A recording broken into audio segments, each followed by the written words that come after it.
My name is Gavin Mounsey. I'm an author, regenerative garden designer, and lifelong apprentice to Mother Nature.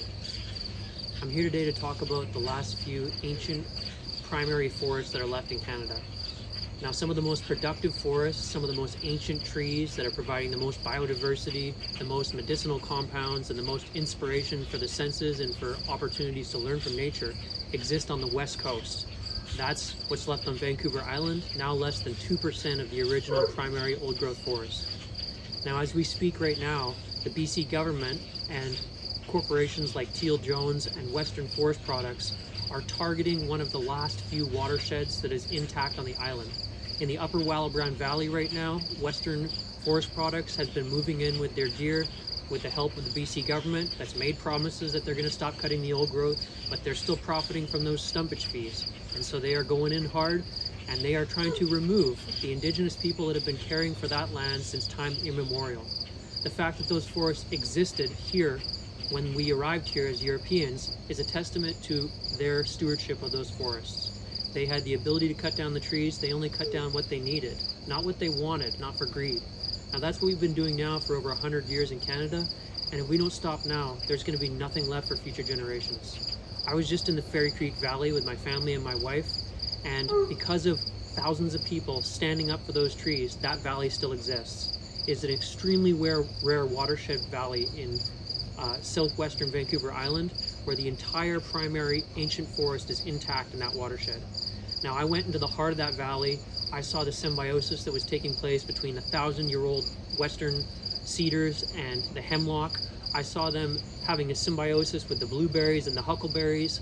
That land was producing copious amounts of food, and there was such a diverse array of different beings that were living there, from bear dens directly under 1,000-year-old cedars that are carrying the salmon up from the river, fertilizing the forest and allowing those trees to get that big, to the heron, to the signs of wolverines, to the elk that we saw up there. So many beings call that place home, and they have nowhere else to live in BC because we have chopped down the majority of the primary forests. Now, within that watershed, what I saw was a model that we can learn from for our food production systems. So I was in there researching for my next book. I'm going to be writing an in-depth article about Fairy Creek and what I learned there. I'm going to be sharing photos and how we can learn from that situation for producing our food and for even designing different aspects of our society. But for now, I'll share with you a few key points I learned while I was in the ancient forest watershed of Fairy Creek. 1.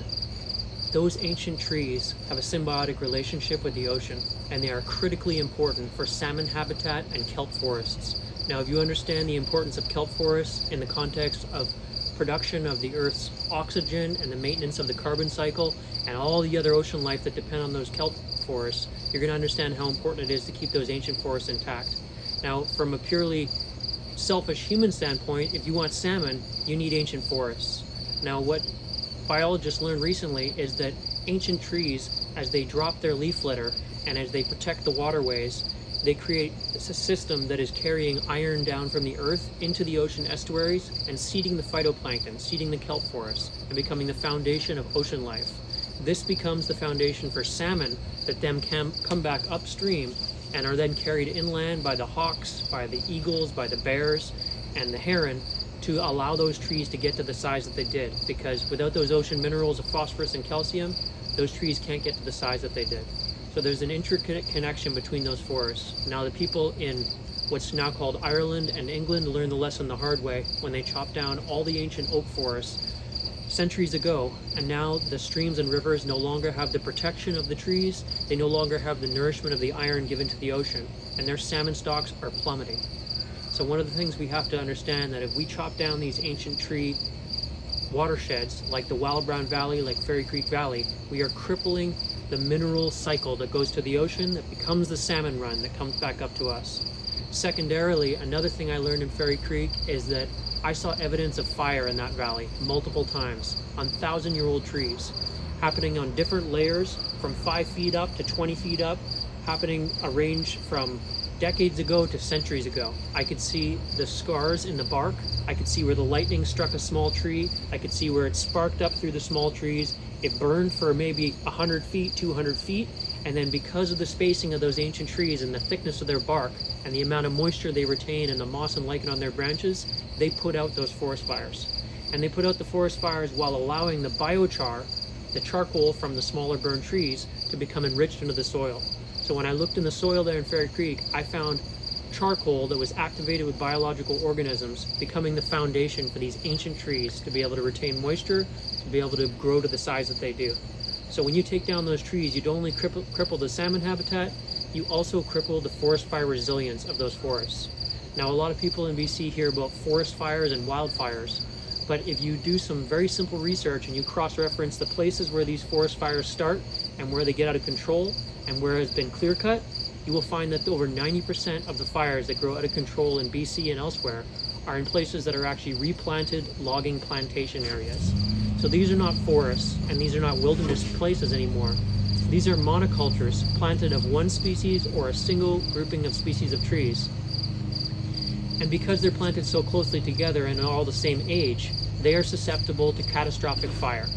So these are man-made forest fires not by arsonists, but by the logging corporations that are chopping down the ancient forests that are forest fire resistant and replacing them with trees of all the same age and all the same species. So we need to protect these last few ancient forests for multiple reasons: for salmon habitat, for forest fire resilience, for learning for our food systems, and for future generations to be able to see the awe and beauty that we experienced. I don't want to be talking to my grandchildren one day and for them to ask me, when the last of the ancient forests came down, what were you doing? What did you do to stop it?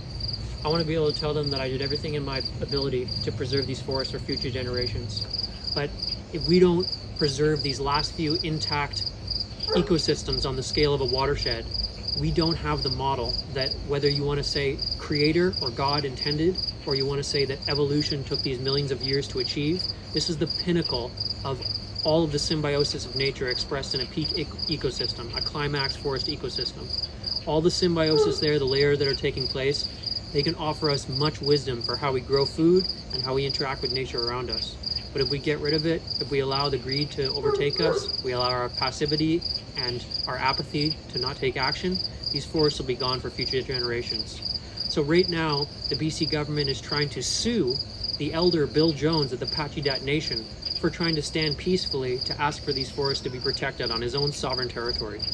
Now, I'm asking for you to go to the description section where you can see a link to where I've written an article about what's at stake with these last few primary forests and how you can help support them, and share this out on your social media, because nefarious actions like this to target the last few remaining primary watersheds can only go on in the dark, because the people who are involved in it are cockroaches, to be honest. You can't target the last few primary old growths when there's so much second and third growth at this point late in the game. There's been forests regrowing for hundreds of years now, whether naturally or planted. So there's forests for all the lumber needs that we need without cutting the last few primary old growths. The reason they're targeting that is because they're making that much more profit from it. So there is no losing the jobs for logging families by not cutting these last few primary blocks. This is all about greed from the government and the corporations. We need to call it out for what it is. We need to protect what's left for future generations. Check out the description section for more information. However, despite growing up here on Vancouver Island, I, like most people, didn't encounter trees like these. So where did they all go? Well, the dark green on this map represents the original extent of productive old-growth forests across Vancouver Island around the time of European colonization. Productive old-growth forests being those capable of growing big trees like the ones you see in many of my photographs. And to early settlers, it would have appeared as though you could never run out.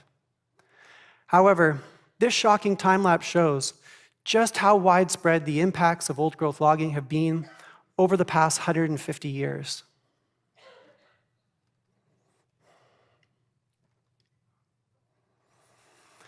Today, after more than a century of industrial logging, we've lost over 80% of the productive old-growth forests across BC, including well over 90% of the valley bottoms where the biggest trees grow and the richest biodiversity resides.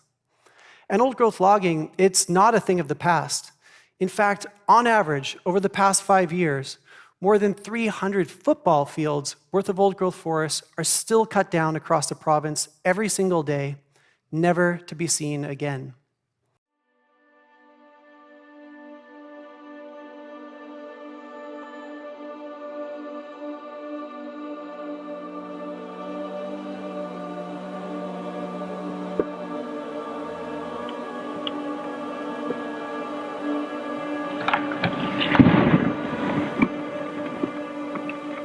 The large-scale industrial logging of old-growth forests in British Columbia is happening right now. It's not something of the past. BC's old-growth trees are some of the biggest and oldest living organisms that have ever existed in Earth's history, with trees second only to the US redwoods in grandeur. To come across some of the most endangered stands of these very scarce forest giants and to cut them down, today is like coming across a herd of elephants and slaughtering them all for their ivory. It's an outdated practice, it's not supported by the vast majority of British Columbians, and it's not justifiable considering that there's already a second growth alternative that dominates the landscape of most of southern British Columbia. Groves like the one we're in today, the Eden Grove near Port Renfrew, have become so extremely rare and are also the areas that are most targeted by the logging industry. Oftentimes we arrive only to find that the area has already been surveyed for logging, or worse, the trees have been cut down and it's simply a sea of giant stumps. These are ecosystems that evolve over thousands of years. These trees can be also just as old. Yet, in a matter of days or weeks, a forest like the one we're standing in today can be cut down, never to be seen again in the same way. Protecting forests isn't kind of a kumbaya, nature freak imperative. The carbon, the water cycle, the effect on climate, the negative effects of degradation of forests in terms of floods and fires literally affect our lives. Forests are beautiful, and for that reason alone, we should maintain them. But they perform a function, they evolved for a purpose, because they actually make life livable on Earth.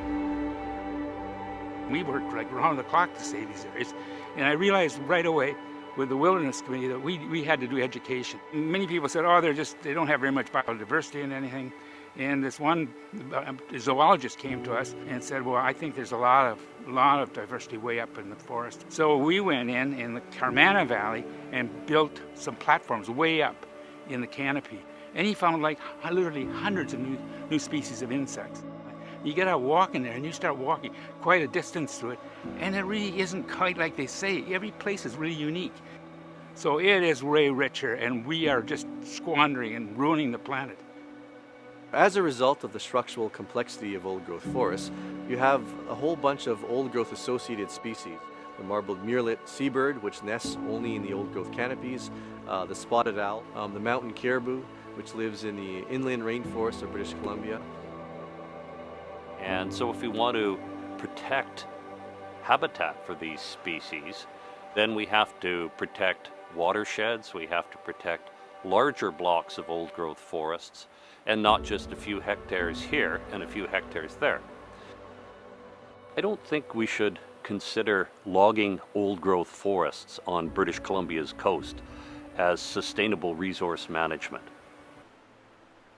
We look at the ancient cedar forests as an indicator species for the well-being of our society. Tribal parks are a modern-day application of our natural laws, the laws of our ancestors, in terms of what are our responsibilities to the future generations coming behind us. I think it's really exciting that our chiefs and our community are willing to step up and be global leaders of conservation. In order to achieve long-term conservation success, we need to invest in the well-being of people that are deeply connected to place, people who have cultures that are deeply tied to place. We need new ways of doing things. By reflecting on our traditions and our cultures and elevating our principles and values at the decision-making table. The government of British Columbia has indicated that they would be interested in discussing the concept of revising the Vancouver Island land use plan. But each year we log 9,000 or 10,000 hectares of old-growth forests on Vancouver Island. If we carry on at this rate and we don't start looking seriously at the current land use plan for another 5 years or more, there's not going to be an awful lot to make decisions about. We have to avoid a situation where we talk and log. This tree would have been more than 500 years old before it was cut down on the west coast of Vancouver Island, British Columbia. And I still find this image as haunting today as I did back then. And standing there in the rain, I felt sick to my stomach at what I saw around me. I thought, how could an incredible rainforest be allowed to be turned into a scene of such devastation? And in the age of social media, why weren't more people documenting and sharing images of both these forests' beauty and their destruction? I was 25 years old then when I decided to dedicate my life to photographing old-growth forests to help see them saved, co-founding the Ancient Forests Alliance, which today is BC's leading organization working for the protection of old-growth forests. And for those who are unfamiliar, BC is home to some of the world's finest remaining old-growth temperate rainforests. These forests were globally rare to begin with, and today, sadly, most have since been lost. But where they remain, they're home to unique and endangered species and are among the best carbon storehouses of any terrestrial ecosystem on the planet. And stepping into an old-growth forest is like stepping back in time. Your heart rate slows, your blood pressure drops, and your senses come alive. As the light cascades in through the forest canopy, you're surrounded by a million shades of green and gold. The ground is soft and spongy beneath your feet, and the sounds of birds and creeks gently filter through the forest. It's a place of peace and tranquility. And hidden amongst these incredible landscapes are also some of the largest and oldest living organisms on the planet. Trees here can grow to be as wide as a living room, as tall as a downtown skyscraper, and live to be more than 1,000 years old. In fact, some of these trees would have already been 500 years old when Shakespeare was writing his plays, and others predate the signing of the Magna Carta. And it's humbling to stand before these gentle giants like this one, a western red cedar on Flores Island in Pacheedaht Territory, the largest tree I've ever found. And this is what that looks like.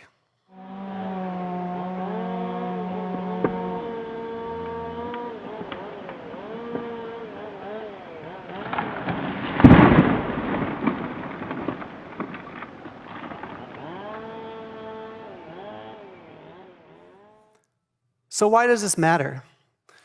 We often hear that forests are a renewable resource and that logging is done sustainably. We're told that the industry plants 2 trees for every 1 that it cuts down. But the question here isn't whether trees grow back, as they generally do. The question is, do the ensuing second-growth tree plantations adequately replicate the old-growth forests that they're replacing? And the answer is, they don't. Old-growth forests are highly complex ecosystems that have evolved over centuries to even millennia. They're home to endangered species, such as the marble murrelet, spotted owl, and mountain caribou, which depend on them for their survival. They filter clean water for communities and wild salmon.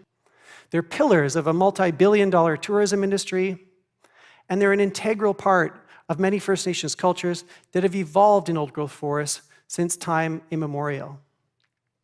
In stark contrast, second-growth tree plantations may look green on the outside, but are often brown and barren on the inside. This is due to their dense canopies, which shade out most of the sunlight from reaching the forest floor. And these tree farms, they lack the structural complexity that are found in old-growth forests that many species depend upon. And these young forests are also typically relogged every 50 to 60 years, never to become old-growth again. And beyond the environmental impacts, this large-scale conversion of old-growth forests into second-growth tree plantations contributes to the concept of generational amnesia, the idea that each new generation inherits a world that's much different than the one that came before it, but comes to accept it as the new normal. Often, the only evidence of the once grand forest that existed here are the monumental stumps that are hidden amongst the hillsides. So how do we combat this amnesia? And how do we remind people that in some cases, these ancient forests still exist and they need our help to protect them? These forests, they fill me with a sense of reverence and respect.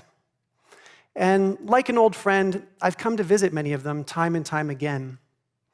And having survived for hundreds, if not thousands of years, you expect them to be there when you return. Except many times, they aren't. Far too often, I've had to witness the gut-wrenching loss of a forest that can never be replaced. A forest that would have been home to innumerable species, some of which science would have yet to have a chance to identify. Forests so grand that I would think, surely this one is too beautiful, too special to be destroyed. But time and time again, I've learned that the appetite of industry knows no bounds, and that without real, firm protections, ancient forests will continue to fall. Forests like this one of my favorites in the Kaikous Valley in Pacheedaht Territory on Vancouver Island. And as I stood there that day, on the edge of existence, behind this tree lay the chainsaw that would cut it down the very next day. And since the fate of this forest was sadly all but sealed, I decided to capture these trees' final portraits. Because despite having just recorded the hottest year on record, with mega fires and floods sweeping across our country and the rest of the world, right here in Canada, the destruction of old-growth forests, which are our best natural defenses against these issues, is still taking place at alarming rates. So I'd be grateful if you could check out the link in the description section and do what you can to support the forest defenders who are now standing up to protect these forests for future generations. Thank you.